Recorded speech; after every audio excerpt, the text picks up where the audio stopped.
And I think some of it relates to what we call kind of sunken investment. So actually, for some people, they've spent 10, 15, 20 years in particular organisations. And yes, they know they should leave. Yes, they know it's toxic. But also they're kind of weighing up, I've only got 5 years until I retire, or I've only got 2 years until the kids leave for university, or I've only got 2 years until this thing happens. So I've just got to get through the next 2 years or 5 years. And it's almost like I've survived 25 already, so another 2 might feel okay. But you're almost like literally kind of having conversations with them, right? Like, have you got another 2 years in you, right? Have you got another 2 years to give to this organisation? So I am seeing this happen more.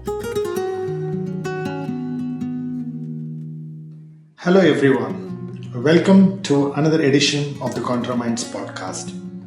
In this episode, I'm talking with Kelly Swingler, burnoutologist. She's the creator of Burnoutology, a self-described field for diagnosing and treating burnout across cognitive, somatic, and neurological systems simultaneously. She runs the Master Burnout Coach program, one of its kind in the world, and a burnout collective.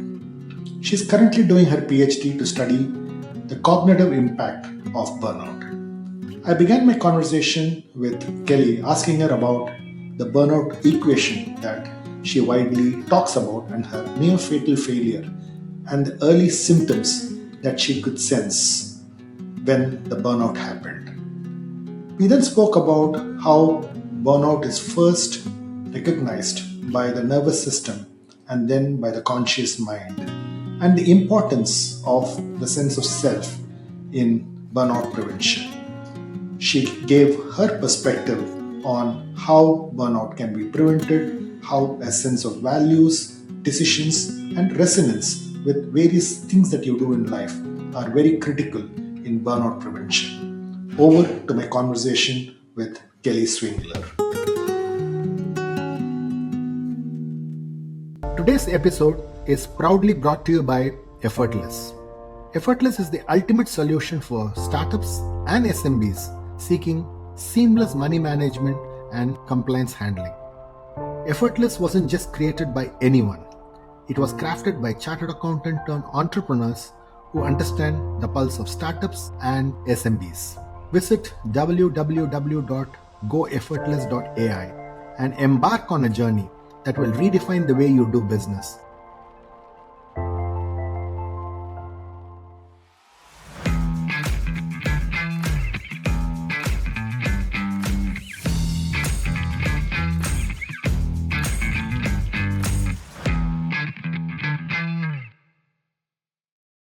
The first question that I had when I really went through your work, the profile, the detailed body of work that you have done, in your definition, what is the burnout equation and how did it come about this definition? Yes, the burnout equation is, the burnout equation itself is basically tells us that toxicity minus our sense of self equals burnout. So toxicity minus sense of self equals burnout. Now, toxicity can be, and there are lots of different studies and lots of different research out there. So up until recently, the kind of number one cause, if you like, what we were seeing as burnout globally was toxic workplaces. Earlier this year, so earlier in 2026, there was another research study that was concluded that looked at kind of 60 years of burnout research, really. And that told us that the number one cause of burnout was actually not so much toxic workplaces, but actually having unclear job expectations. So if we've got people within the workplace, then we can kind of look at it from there. But actually, burnout doesn't just have to be related to the workplace. Burnout can happen to us because of health, neurodivergence issues, mental health issues, caring responsibility, parenting, thoughts, habits. There can be lots and lots of kind of things there. So really, toxicity is anything, I suppose, that kind of drains us, right? Anything that's not good for us, anything that's not healthy. That sense of self then really, like, who are we, right? What are our values? What gets us out of bed in the morning? What drives us? Our passions, our motivators, but really kind of who do we understand the person to be that's looking back at us in the mirror?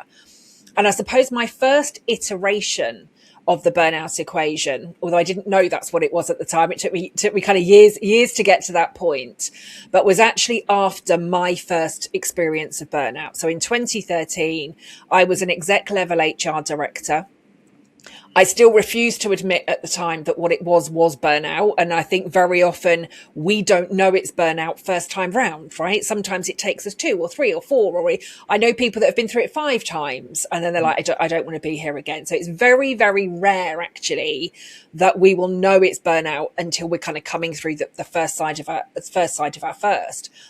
But I had taken some time off. I had to have, as a result of the physical impact of burnout on my body, I ended up having to have 2 operations in 48 hours after 7 months of pain and lots of kind of unanswered questions about what was going on with my body, both of which ended up being related to burnout. And I'd taken a couple of weeks off, the only time that I'd had off during this 7-month period. And I went back into the workplace and realized, and it'd been glaringly obvious for years, really, but I'd gone back into the workplace after this period of absence, and I realized just how toxic that environment had been. But more than that, I realized just how much of myself I had lost by being in that toxic environment.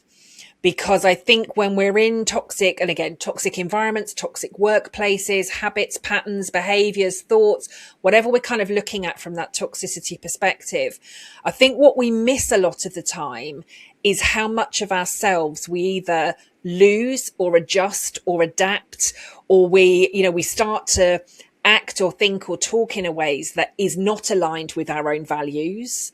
We start to maybe, I don't know, kind of play a little bit of tit for tat, right? If you're acting this way, I'm going to act this way. If you're doing this, I'm going to do this. If you're going to copy in the whole organization, I'm going to copy in the whole organization. And I think we can start to do that. And I didn't realize at the time how much of myself I had lost, how much of myself I was modifying and changing in order to try and create the change that I wanted to change inside this toxic organization. And I have now, I've over 12 years now, I've coached over 700 leaders through burnout, C-suite executives, leaders, HR leaders, TV personalities, athletes, doctors, professionals, therapists. I've coached lots and lots of people through this. And I think the same thing kept, kind of staring me in the face, really. The level of toxicity that these people were living with and the impact that it was having on themselves, how much of themselves they were losing or being forced to adapt. So yeah, I think the early iteration of the equation came in 2013 when I went back into work, having taken a few weeks off after surgery, but it has continued to show up in every single coaching conversation that I've had, really. And now I train coaches and HR professionals in being burnout informed professionals and or being master burnout coaches. And as a result of that, whenever I share the equation with them as well, they're like, that's like so obvious, right? I can see it. I can see how it fits and how it works. Of course, now they're using it to help their own clients. So you talked about the July 2013, yeah, when this really happened, and so the one question that I wanted to ask you was, what is the physical symptom that gave you the first signal that it was a burnout before it became undeniable to you that it was a burnout? Yeah, and I think that's a really interesting thing. So the really kind of quite literally gut-wrenching pain that I was experiencing had started to come from a lot of digestive pain, a lot of digestive issues. It almost felt like I was kind of being stabbed in the stomach from day one. But again, if I look back on that, I had 7 months of that pain. I mean, that pain was causing me to pass out. I couldn't stand up straight. I was very kind of hunched all the time. It was just becoming overwhelming. But again, as I look back now and I suppose understanding now what I know about burnout and how long it can take for those signs to actually really begin to take hold, it could be something subtle, like it could start with headaches. It could start with digestive issues. It could start with more tension and tightness in the body. Now, that could come from tightness in the jaw. That could come from the shoulders. It could be lower back pain, hip pain, sleep issues. We can become more, we can lose our attention. Our focus can start to go. We can become more cynical, more snappy with people. We've got less attention, less time, less energy. So there's lots and lots of things there. But again, I think over all of the years that I've done this, it's almost like each of us see those early signs, and yet we can excuse them. Maybe the fact I've got a headache is because I haven't drank enough water today, or I've spent too much time on my screen, or I need new glasses, right? Maybe I've got digestive issues because of something I ate last night that's upset me, or again, I've been drinking too much of the wrong thing, or I've got a bit of an upset stomach. It's almost like the signs, I always kind of say, I think the signs start to chip away at us, like they're there, and they can be quite subtle, for a really, really long time. But we ignore them and we excuse them and we blame lots of external factors. And yet for every single person that, again, I've coached through this, there has been something that has made them say, okay, now I need to start to pay attention, because it's almost like the whispers have all of a sudden become like a gut punch, right? Something dramatic has happened that has made us, okay, this now isn't right. And now I need to do something about it. Now, for some people, some clients that I've worked with, that big sign has been a stroke or a heart attack. It has been the first time that they passed out. It has been, I've got one client who just burst into tears uncontrollably and had, kept doing so 6 times in a morning and thought this isn't right. For one person, one client, I remember them saying it was a panic attack. They literally had to sit under their desk in a meeting room. They'd gone into a really severe panic attack and just found themselves kind of hiding under a desk in this state of panic. So I do think the wake up call, the kind of, metaphorical gut punch that many of us have can be very different, but the similarities in terms of some of those tiny little signs and tiny little whispers that would have been going on for a long time, they tend to be quite common for many of us. So in hindsight, do you believe someone else or somebody else could have intervened? I think this is a really interesting question because, again, looking back, lots of people were trying to intervene. And this, again, is the nature of burnout. If I were to see the signs in myself back then, and if I were to see the signs in somebody now and say, I think you're experiencing burnout, we need to do something about it. Actually, where I begin to kind of geek out and get quite fascinated really is actually the neuroscience of what's going on within our nervous system and our body and our brain. And actually, when we're kind of on the brink of burnout, when we're going into that, our body is quite literally in a survival mode, and it's forcing us to just keep on going. Now, if we think about this, and people may have heard a very similar analogy before, but it is almost like our body goes into a state as though we're kind of being chased by wild animals, right? Mm-hmm. And if we were being chased by wild animals right now, when our brain doesn't suddenly say, Kelly, Swami, just like chill out, right? Grab yourself a nice cup of tea, chill out, enjoy the sunshine, just have a nice chat. Our body and our brain will actually keep us running for survival, whether we've got to, climb up trees or jump into rivers or just keep on running across ground. Our body wants to keep us going. And if somebody even on the outside is kind of, don't worry about it, we've tamed the animals, right? That they're not going to do anything. We're not going to be paying attention to that because we are just going to keep on fighting. And quite literally, that's what's going on within our body. That threat response continues to keep us moving. And so people can say to us, Kelly, I'm really worried about you. You need to stop.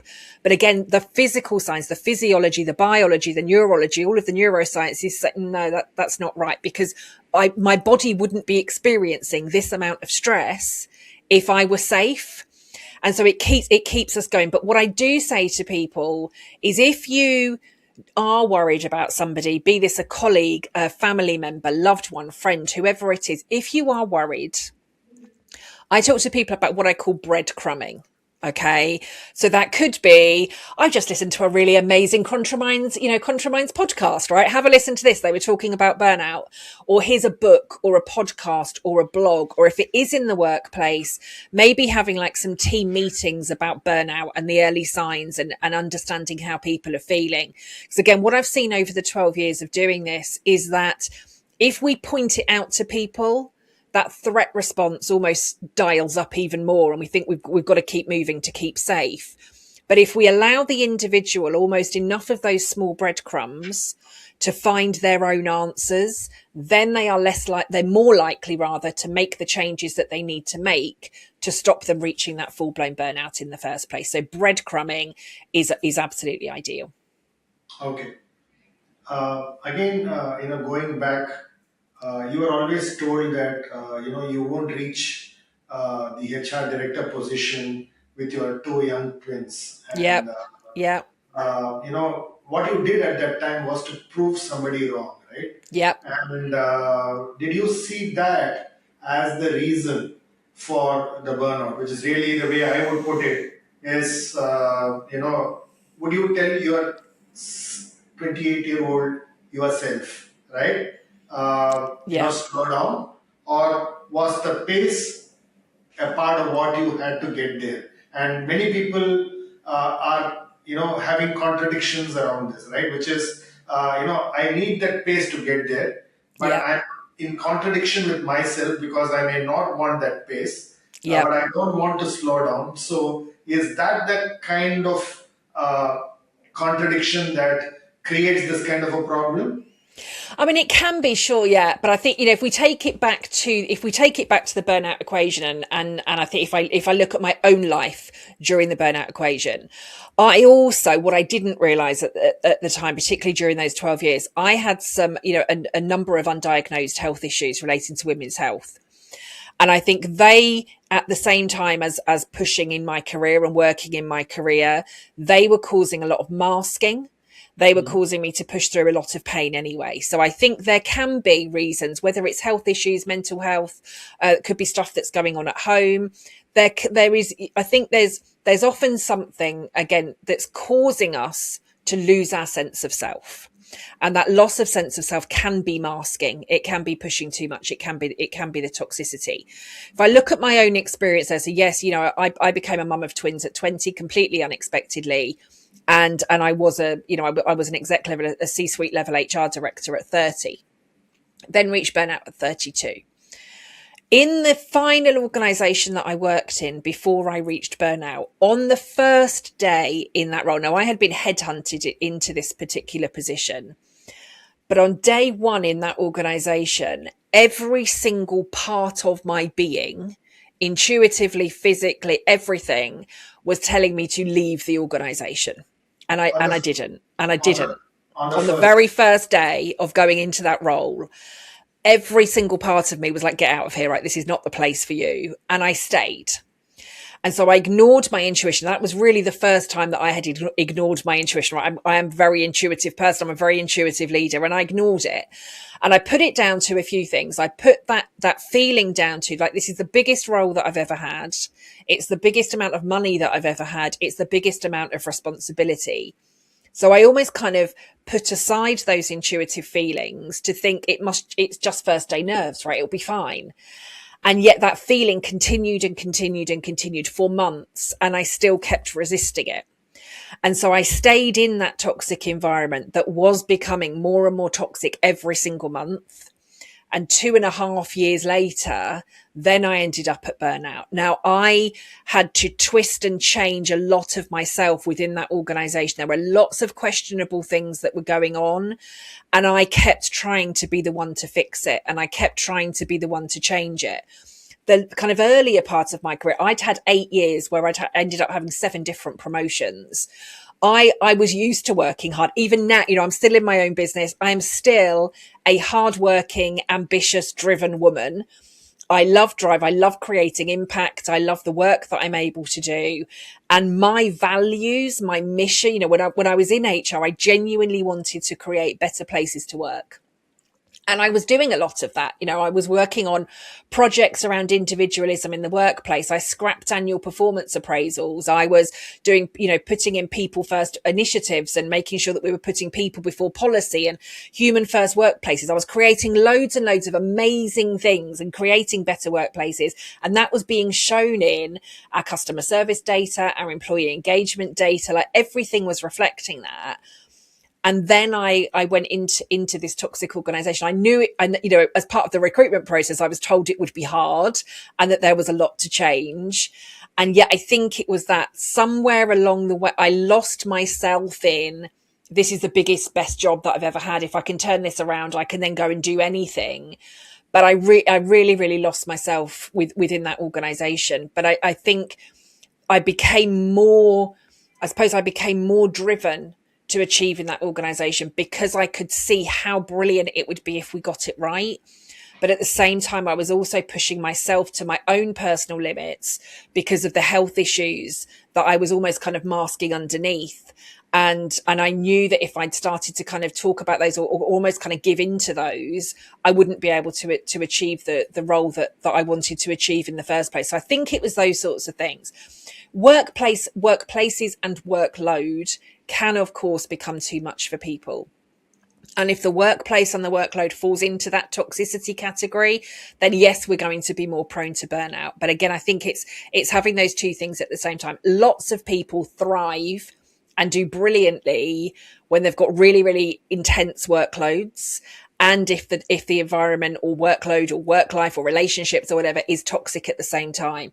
But the missing ingredient really is that sense of self. If you have a strong sense of self, if you're living in line with your values and your morals and your ethics, and you are in those kind of really heavy workload type environments, you can still avoid burnout because you've still got that sense of self. And actually that sense of self allows you to almost kind of balance the toxicity and maybe even just like be able to switch off at the end of a work day and focus on what it is that you needed to do. But the environment that I was in really caused me to lose a lot of that sense of myself. And I was almost kind of fighting for survival daily within that organization. And so I think the two combined is ultimately what contributed to that. I have a related question to this. Of course.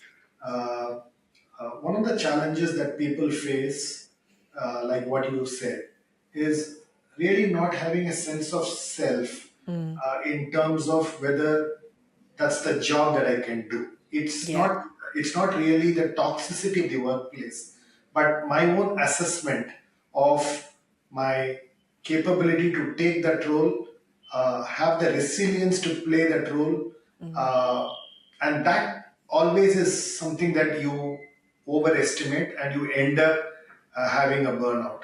How do you really assess that? Because there might not be toxicity at all, or there might be some sense of toxicity in any workplace, but your sense of self, of what you can do, is something that you always overestimate. And how do I really, I would say, plan for it or assess it? Yeah, and again, I think this is a really interesting one. The longer that I do this work, I think for lots of us, we almost wait for a crisis to happen, right? Before we then start to look in the mirror and say, who am I? And what is it that I want? And again, I think that's a lot. I mean, some of that, again, right, burnout is systemic. And yeah, I think if we look at it, we're not asking children, grandchildren, nieces or nephews about who they are or their values, right? How early on in life do we start asking our children, right? What do you want to be when you grow up? We don't ask them who they want to be. We don't ask them what's important for them. We very much go straight like, what do you want to be when you grow up? And for some of our children, we're almost starting that career path from birth, right? In some families. Okay. So I think we kind of put in that. So I think even if we kind of look at children to start off with, our children are born into our families where we might say, these are our values, this is what's important to us, and therefore this is how we work. And then our children, as ourselves as children, we go into schools and we are told, these are the values, these are the rules, this is what you must do. And then we go into colleges or universities, or we go into workplaces and we're told, these are the values, these are the behaviors, this is what we expect from you. And I think very rarely do we go into that knowing what our own personal values are and who we are, and what it is that we really want, unless of course we get the opportunity to have people ask us those questions, be that careers advisors or coaches or mentors or parents or family members.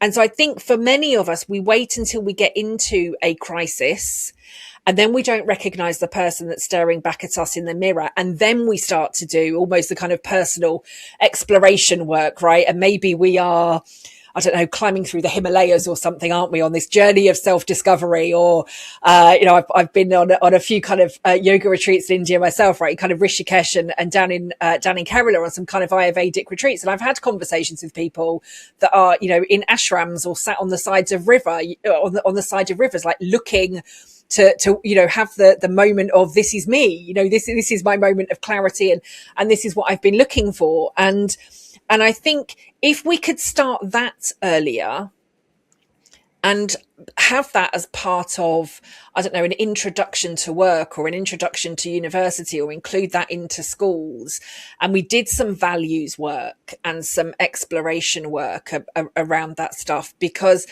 I think ultimately by the time we get into jobs, if we've kind of had a lifetime of being told, this is what we do, this is how we must behave.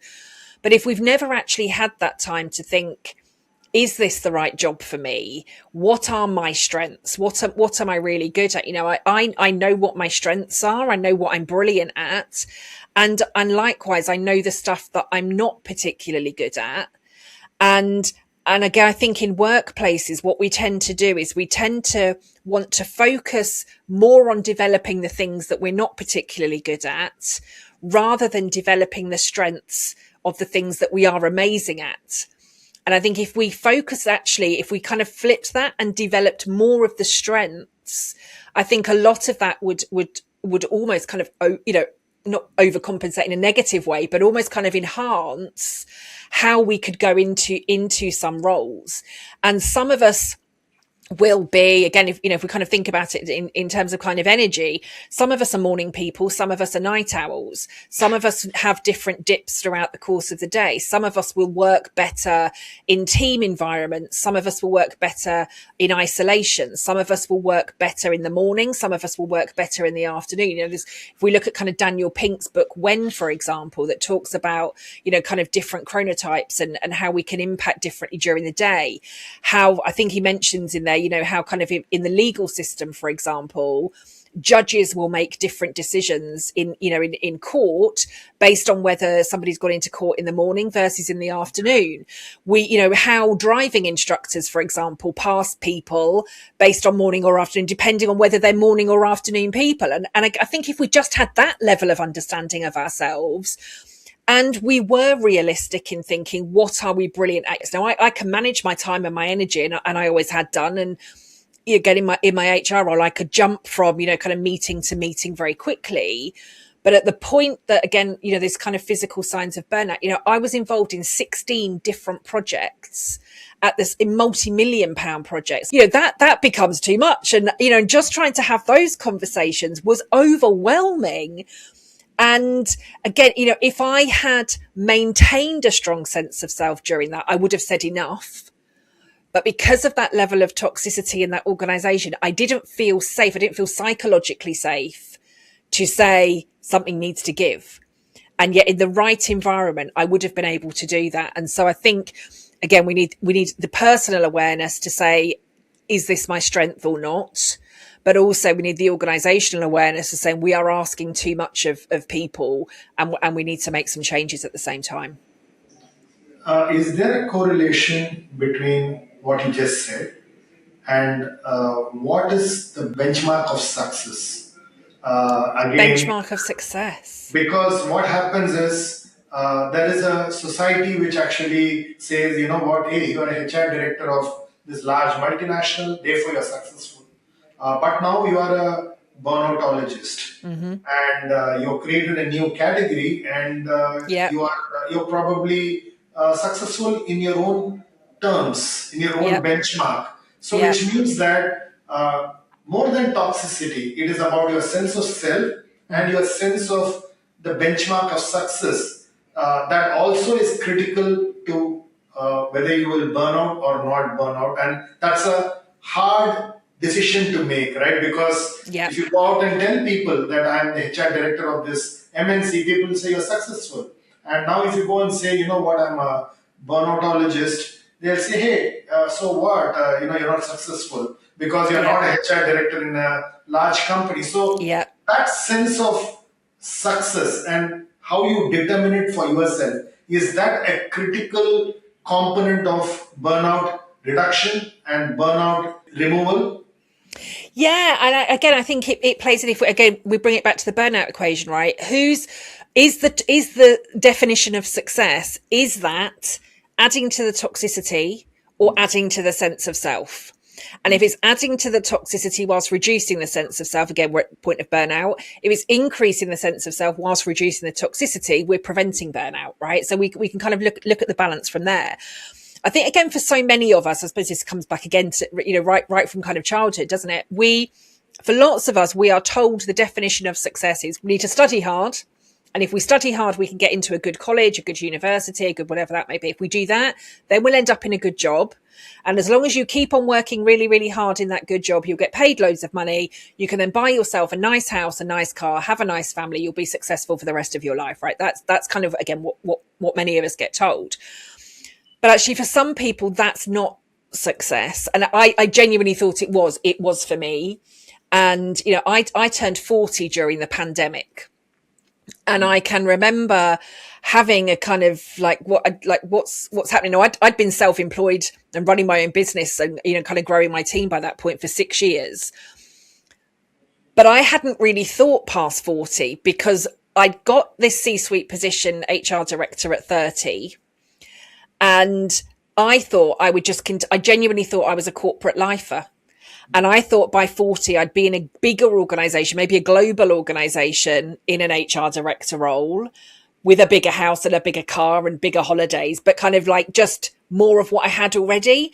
And I think that definition of success is really interesting because actually when I'd first left corporate and because of the things that I was doing within HR, I was already speaking on lots of different stages. I was winning awards, but within the first couple of months of starting that company, I was asked to speak at a Women in Business, a Women in Leadership event for a global bank. And would I go and deliver this talk for them? And talk about, kind of women in leadership and what this will look like. And I was really delighted because I thought I'm only a couple of months into business, right? This is an amazing opportunity, kind of, go me, this is great. And yet I had a panic attack in my car on my way to that talk, because that was, I think, where the realization hit me that I was no longer Kelly, the award-winning HR director, kind of exec level role with this huge organization. I was just Kelly. And that was a real kind of turning point for me because actually could I be enough? Was I enough without the big job title and without the big salary and without the big company name behind me? And I genuinely had a panic attack in the car on the way to this. I had to pull my car over. I've got to tell them I've got food poisoning or I've got stomach ache or there's something wrong with me. Or I need to tell them like my house is flooded or there's something wrong with my boys. I've got to I can't go and deliver this talk because I'm just me. And that really became a turning point for me. And it's still something that I have continued to work on a lot over the years. But yeah, I think if I were to have a conversation with anybody now, would I necessarily be considered a success? Because I haven't got, a multi-million-pound organization. I don't employ a massive team. I've, scaled back even a lot of my speaking opportunities at the moment. So I'm not even, kind of traveling around the world as I used to, talking about burnout on global stages. I spend a lot of my time now kind of at home in this environment, training other coaches from around the world Would anybody else actually from kind of looking in, look at that and say, well, you're a success? Probably not. But actually, would I then look at them potentially? And are they working 80 or 100 hours, hours a week for a 6-figure salary, never spending any time with their family, always running on exhausted? I would have looked at that as success, at 32. For me, at 46, that's no longer success. And so I think also our definition of success can change with our career, with our role, with our parenting or not responsibilities. What success looked like for me at 20 looks very, very different now at 46. And I think it's almost giving ourselves permission to redefine what success looks like for us at varying different stages of life. Fantastic. You're also doing a PhD on the cognitive impact of burnout. I am indeed, yes, because I'm a glutton for punishment and love exhausting myself all of the time. So I did read about that, and is there anything that you find in the research that reinforces some of the concepts that you've been talking about, or are there any surprising findings which are early? You've not completed your PhD, but I know you are in the process of doing it. But is there something interesting that you are figuring out there, which you would like to share? I think what's definitely interesting in terms of the long-term cognitive impact is how it impacts simple things like just like decision making, very early kind of decision making. So even really simple things like what do I wear and what do I eat in those early stages as we start to come out of that burnout, even before we start to think, do I go back to this workplace or not go back to this workplace? Do I look for another job? Do I retrain? Do I get another career? Do I start my own business? Whatever those kind of questions. And those questions can actually feel huge. But I think, again, for lots of us that experience burnout, and nobody is immune to burnout. I think that's really important to kind of point out, but it is kind of type A, high achieving, high performers that are actually more prone to burnout, but everybody can experience it. But then when we do get to actually, do you want to go back to the workplace? Do you want to start your own thing? Do you want to start looking for a new job? Those decisions, the not being able to trust those decisions then starts to feel overwhelming. And that's when we come back to then, I suppose, the links with the nervous system. So I'm actually really excited to see then what that cognitive impact, how much does it lessen, almost kind of how quick does it lessen, to allow us to kind of get back into feeling safe and comfortable again. But I'm also, I think as a result of that, I'm then kind of feeding in and hope to have, this is what I'm working on at the moment. But as part of that research, looking to understand actually if we then were to put in almost some kind of nervous system work within that, if we've got almost like a group of participants that do that versus those that don't, or those that haven't and those that have, actually what would that look like, and how could that start to make some changes? So yeah, I'm excited to see where it all continues to go, really. Interesting. So I think your key point is when it comes to burnout, the nervous system picks it up far ahead of your conscious mind. Yeah, and you're trying to find insights around that is really what your key research is really what I understood from whatever you said. Right? Yeah, the body will feel it. And again, if we go back to what we were saying in terms of some of those signs and symptoms that we were talking about earlier, right? They really are, the nervous system talking to us about things that are happening, right? So the nervous system obviously goes into that kind of threat response really quickly. So the nervous system goes into that. It's then giving signs to the body. So some of those physical symptoms, and even if it's not symptoms, it could be fatigue, it could be tension, it could be illness, it could be all those sorts of things. And then it's almost like the mind starts to process what's happening. And I think actually when we look at it, and again, as part of the research, I want to be able to kind of understand coaching as an intervention for burnout and what that might look like, but also incorporating some of this nervous system work within coaching in the first place to allow to do some of that change. But I suppose it's looking at the reverse of that, because I think logically, what we want to do when we get to the point of burnout, logically, we want to be able to understand what's happened to us. How has this happened? And how do we stop it happening again? But the brain is almost kind of offline, right? If we, I suppose if we look at it in the simplest sense, the brain has almost kind of gone offline So logically, it can't give us any of those answers. But we know if we try to make a decision or if we try to move forward, again, the body's giving us the signals, right? The body's giving us that gut reaction, or it's causing tension, or it's causing tightness, or it's causing more illness or fatigue or something. And it's almost, again, I think what's really common for those of us at burnout, it's almost like we're able to separate mind and body. Again, you know, my body was quite literally shutting down for 7 months. And yet I was still working from my hospital bed every time that I was being admitted to hospital. Almost like I knew the pain was there. The pain was debilitating. And yet somehow I almost felt separate from my body, because as long as I could keep on working, I could keep on working. Yes, I'm experiencing pain, but I can, and that's what I see with lots and lots of people. So it's almost, we have to kind of rejoin the mind-body connection again, get the brain and the nervous system speaking to each other, getting everybody to kind of understand what those dots are again, and not ignoring some of those signs, right? If we're logically trying to answer something, but the body is in a freeze mode, or we get that tension or tightness, we've got to almost kind of be able to speed up the process for the brain to say, okay, the body's giving me this signal. What does that mean? And then we can start to think logically about the steps that we need to take to make some improvements. So yeah, that's my geek out for the next few years anyway, in terms of joining all of these dots. Interesting. When I look at your burnout equation, when you talk about toxicity minus sense of self, do you believe this sense of self is a fixed capacity, or do you believe my sense of self can be improved, which can then get better than toxicity? So is there an ability to kind of grow my sense of self? Yes. What's been your experience? Utterly. Yes, absolutely. And so again, I think for lots of us, not everybody, and a lot of what we're talking about today is I suppose kind of, stereotypical, isn't it? We're kind of talking in terms of broad theories. But yeah, I think for lots of us, as we said, we get to the point of burnout, we don't recognize who we are. Many of us don't know.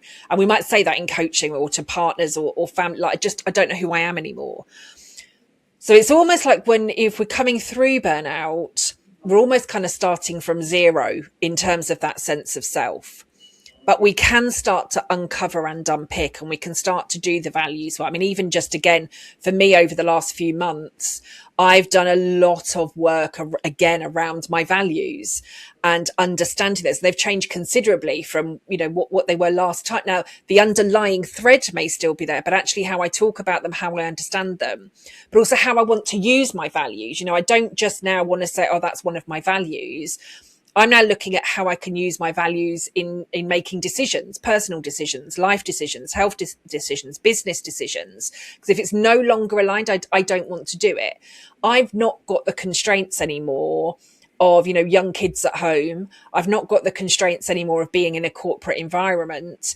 And so actually I can now, I suppose, focus even more on that sense of self and linking that to everything that I do. As I said, career, life, relationships, friendships, work, everything from that perspective.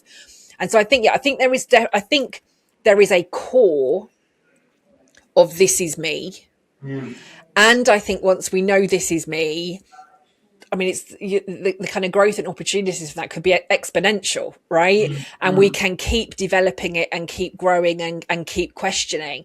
I mean, I often say to quite a lot of family and friends, I think once you kind of started on this route, it's never ending, right? There are always different dots to join. There's always different questions that you can be asking. So I probably think now this, I don't know if I'd necessarily call it kind of self-discovery or self-exploration or whatever it is that you want to call it. But I think it's just, certainly for me anyway, I think having now started it feels like an endless journey, but in a good way. I mean, it's not forced. I think it just gives me an opportunity to just keep reflecting, keep growing. Am I happy with where I'm at? What needs to change? How could I be even more me? And how could I reduce, what's the toxicity? I mean, I do kind of regular, kind of quarterly now, kind of like little toxicity audits, right? And again, it doesn't have to be like, I'm in a toxic environment, but again, where could I be? And it's, am I spending too much time on social media, for example? So as I said, I've now come off, I'm no longer on Instagram and TikTok, for example, for work, because I realized I was spending too much time with them. That was something that was toxic. And it was also causing me to question my sense of self when I was on it, because social media by definition is constantly telling us that we're not good enough. We need to spend this much money. Instagram, every third post is an advert, right? Telling me that my face needs to change, or my hair needs to change, or my teeth needs to change, or my glasses, or my clothes, or my outfits, or something. So it can be those sorts of things. It doesn't necessarily always have to be a kind of quest for a sense of self. But are there things that are happening that are causing our sense of self to shrink? So it can be small things like that, or it could be bigger kind of values pieces. It could be stuff around how we work, where we work, the type of clients that we want to work with, how we want to behave at work, the type of leader we want to be, the type of parent that we want to be. It can be, you've got, I suppose, two sides of the coin and completely different ends of a spectrum. But I think, we can just continue to keep building and developing and shaping that sense of self as we go. And I do think the more we build that sense of self, the less we allow the toxicity anyway. Interesting. So you're almost talking about a resonance of the various decisions and roles that you play. And if you have a certain sense of resonance in all those decisions and the roles that you play, then your chances of burnout is far lesser. Is really absolutely what I'm taking out as a summary of what you just said. Yeah, right? Totally. The perfect summary. Love it. Yes. Yeah. So I have one more question around the three types of burnout that you talk about, which is frantic, moral injury, and finally bore-out. Yes. And specifically on moral injury, right? Have you ever coached a client who's gone through moral injury, right? And the right answer was actually leaving the organization, but the client did not want to hear it, right? Because most of the time that's what we do, right? Yeah. I've had a moral injury in the workplace. I know it does not work, but I'm getting paid a 6-figure salary, you're kind of coaching that person, and the person does not want to hear, leave this job. So how do you handle that? Because that would be the starting point for the burnout and the final, I would say, nail in the coffin, right? So how do you handle this kind of a situation? Yeah, I have seen this probably more often than I would have wanted to see in all of my coaching, actually. Yeah, and actually, I have a group called the Burnout Coach Collective, and we're actually seeing this happen a lot more with other burnout coaches that I train. And I think some of it relates to what we call kind of sunken investment. So actually, for some people, they've spent 10, 15, 20 years in particular organizations. And yes, they know they should leave. Yes, they know it's toxic, but also they're kind of weighing up, I've only got 5 years until I retire, or I've only got 2 years until the kids leave for university, or I've only got 2 years until this thing happens. So I've just got to get through the next 2 years or 5 years. And it's almost like I've survived 25 already, so another 2 might feel okay. But you're almost like literally kind of having conversations with them, right? Like, have you got another 2 years in you? Right? If you've got another 2 years to give to this organization. So I am seeing this happen more. And I do think globally, as we see more uncertainty around job markets and what's going to look like, there's AI stuff, there's political stuff, there's cost of living, there's so much stuff that we could talk about on a global level, isn't there? That's kind of feeding and fueling job markets at the moment, and job certainty and career growth and leadership and all sorts of things. And it is a reality for some people. Yes, of course, the obvious answer is leave and go somewhere else. For some people at the moment, it's like and again, there's two things. Do I have the energy to look for something else in the first place? And also, is there something else out there? Because the job market is telling me no. So we're seeing this, I've seen this rise considerably over the last 5 years, more so over the last 2 years, because of what's happening kind of globally, economically, politically, all of those sorts of things that are going on. And I think if somebody genuinely cannot leave, be that for financial reasons, or work location, ease of life, the way it fits around caring responsibilities, parenting responsibilities, finances, whatever the reason. I think as coaches, what's really important then is really to understand that we need to coach the person where they are. And so actually for sometimes it's not about coaching them out, but it's about coaching them and getting them to a point so they can stay. And how can you work with them and coach them in a way that allows, again, increase sense of self, reduce the toxicity.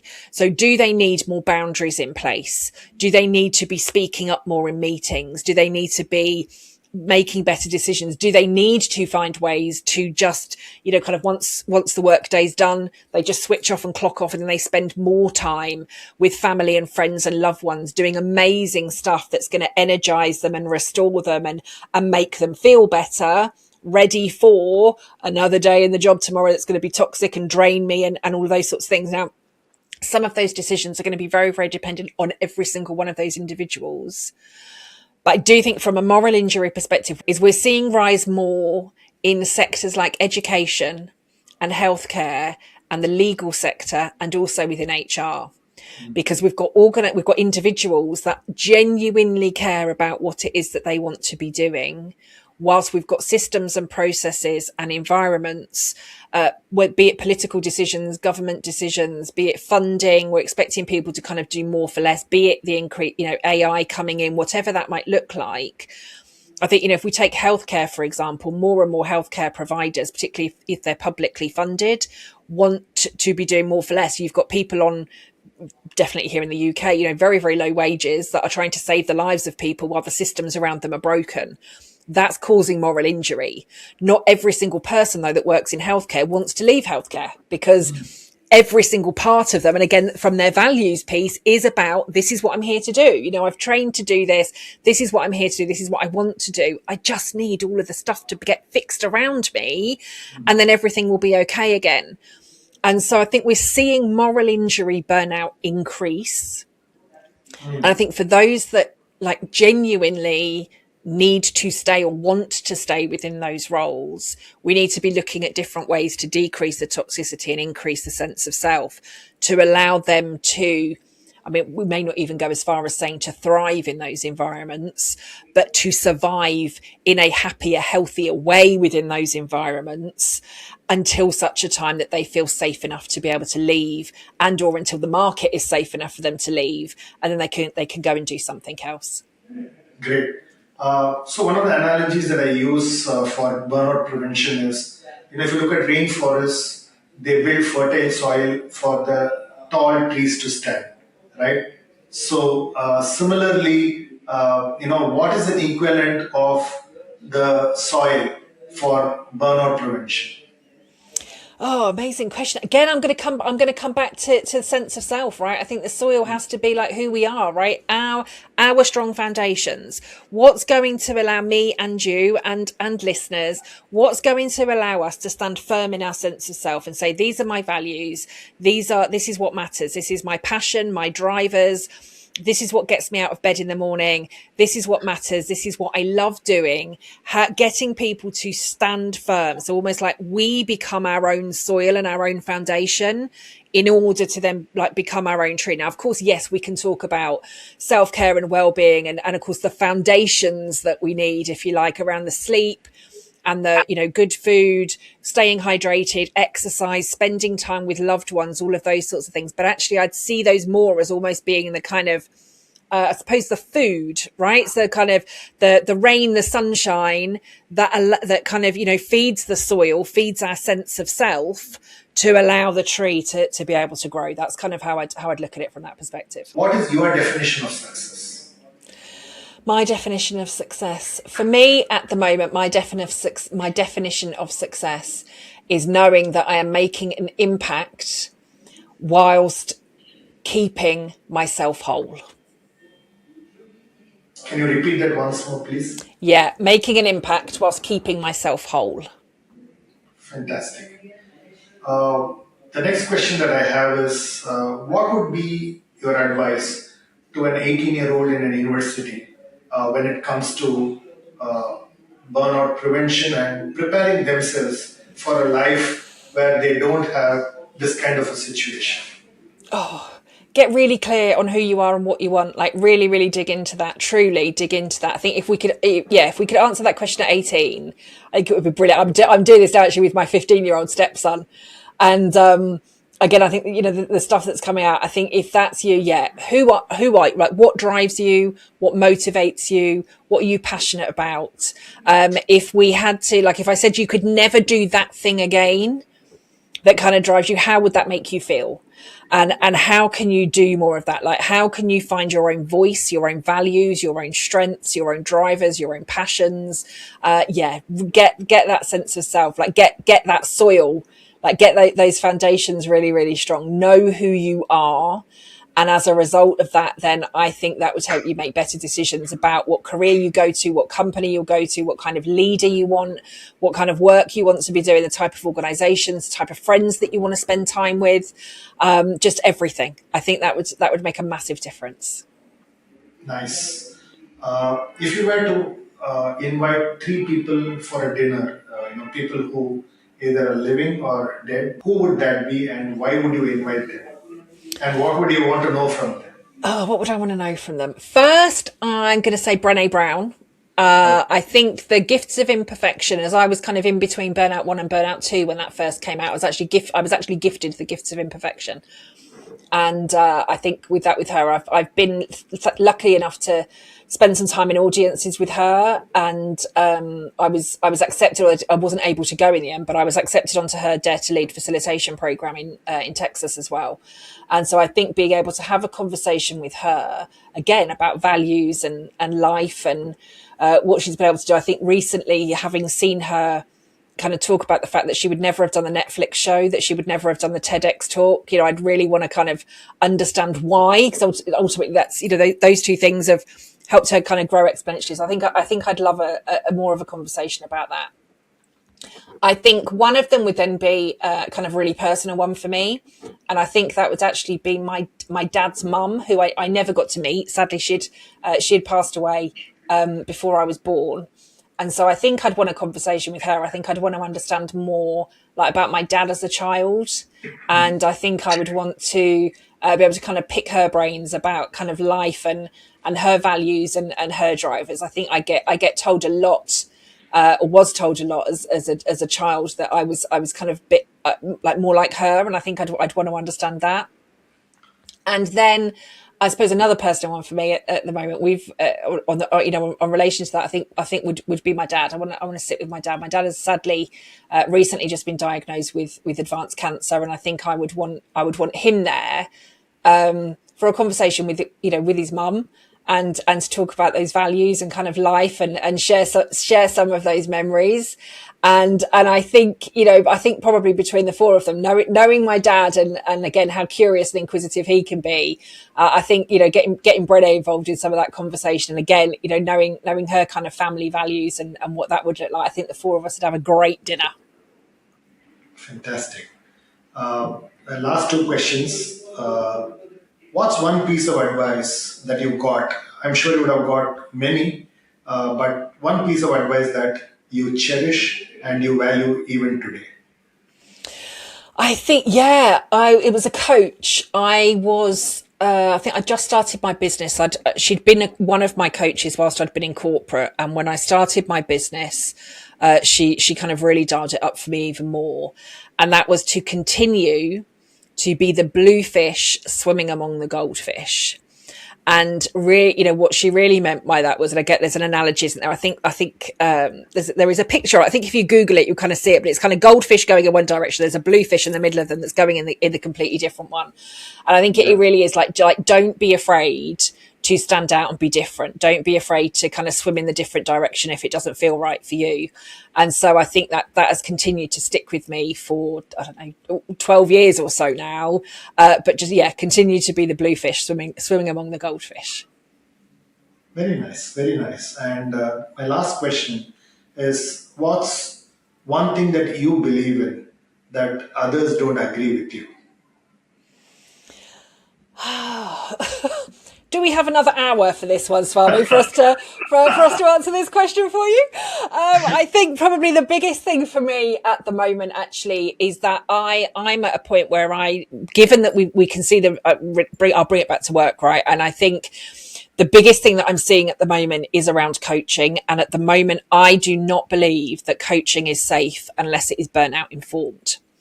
And I say that because we're seeing the stats in the research telling us that, kind of up to 91% of adults, just here in the UK, again, if we looked at it globally, but we've got at least 91% of the workforce that is experiencing stress or chronic stress. That will lead to burnout if things don't change.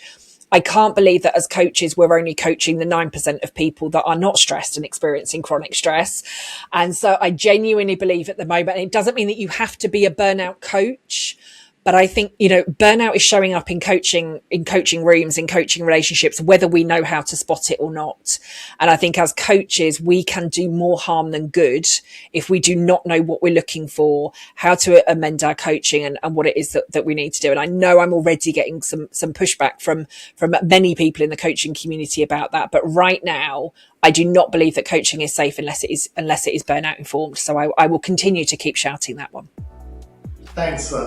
Thanks, Kelly. It was a lovely conversation, a lot of insights, authentic opinions, and the way you expressed it was really fantastic. It came from the bottom of your heart, and really enjoyed this conversation. Thanks for taking time and talking to the ContraMinds podcast and our audience. Thank you very much. It's been a real pleasure to talk to you. I've really enjoyed it. So thank you again for the invitation. I hope some part of the conversation is useful for your listeners. Thanks. Thanks.